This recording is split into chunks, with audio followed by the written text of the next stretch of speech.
Tatizo langu mzee wangu mimi mkono mtupu haulambwi. Sasa mkono mtupu haulambwi maana yake ni kwamba huna fedha, sio? Hapana. Maana mkono mtupu haulambwi ni kwamba labda huna fedha.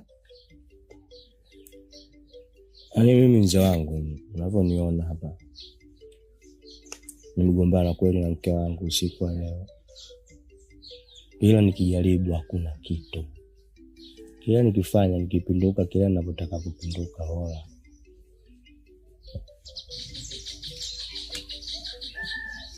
Sasa hilo tatizo lako mbona unielezi kiwaziwazi kama unanificha ficha?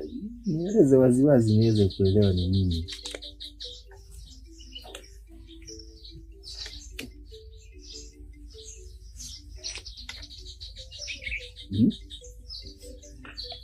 Tatizo langu mimi, tumbo linauma? Hapana. Nini sasa? Mimi hapa mzee wangu, unaponiona hapa mimi Hamisi. Unasema? Mimi hapo ni Hamisi. Hamisi? Umezaliwa hivyo?